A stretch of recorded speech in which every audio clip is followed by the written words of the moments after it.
Hi guys, I'm back here with the Dragon Eye and I'm going to show you the next steps in the project, which are adding color. Today I have available to me at home colored pencils. So if you're someone who doesn't have oil pastels or watercolor, you can easily use colored pencils. You can use crayon, you can use anything. Actually, watercolor I think might be a little bit more complicated, so you might want to stick with a dry medium such as colored pencils, oil pastels, crayon. I wouldn't use Sharpies and I wouldn't use marker because it's just a lot to color and we're going to be focusing on blending. So you're going to want to have your color wheel handy, but I'll just show you guys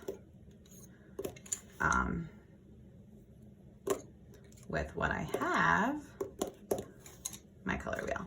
So when we're talking about blending colors and transitioning, we would never just pick up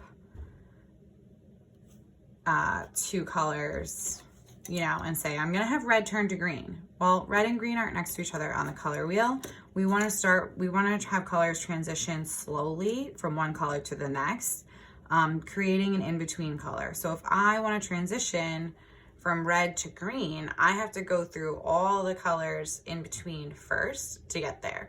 So because we're only using 2 to 3 colors in a scale, stick with colors next to each other. So red, orange, yellow are a great choice. Green, blue, purple.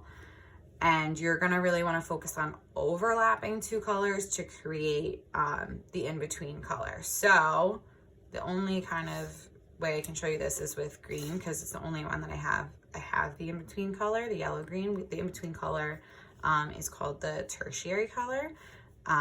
We have primary, right? Red,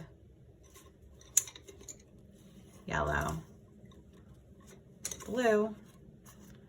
Secondary colors are the colors you get when you mix these. So red and yellow make orange, blue and yellow make green, right?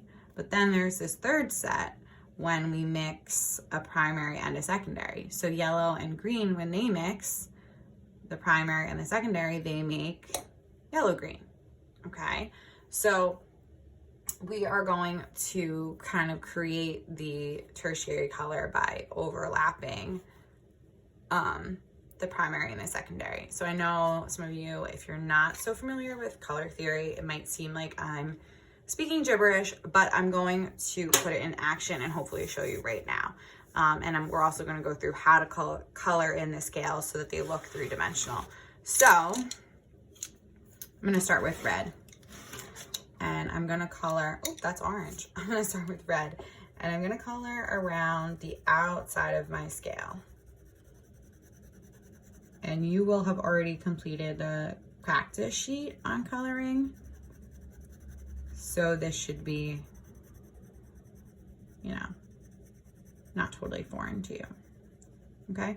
Notice I don't do the bottom. I'm trying to make it look 3-dimensional, and I'm trying to make it look like it's round that way. So I don't wanna just color in the bottom, because then it's gonna look like it's not gonna make as much sense. It's gonna look like it's caving in. And then I'm gonna do orange, and I am going to be really good about overlapping the orange and the red so that they create red-orange. That's the tertiary color. That's another way to remember that tertiary color. They're always the 2-part name. So red-orange, yellow-green, blue-violet, those are all the tertiary colors, okay? If I got a little dark, I can go back with my red and make sure I really am pressing hard and I'm filling it in, having it transition slowly and gradually so it doesn't look like a stripe, right? We don't want our scales to be striped. We want them to fade from one color to the next. So you'll probably be able to see it best now when I add yellow. Okay, and it's a lot more work with colored pencil. Oil pastels blend really easily and nicely together, so it's gonna be hard with colored pencil, or I shouldn't say hard, but it's gonna take a little bit more effort to get that to look gradual. So what you're going to do is, what I do is I go back with the orange and I go really lightly, kind of where they meet to overlap, so that it goes from one color to the next. And if this whole thing turns to yellow orange, I'm okay with that. Still 3 colors. More if you're counting the red orange, which is a little bit harder to see, but it's there.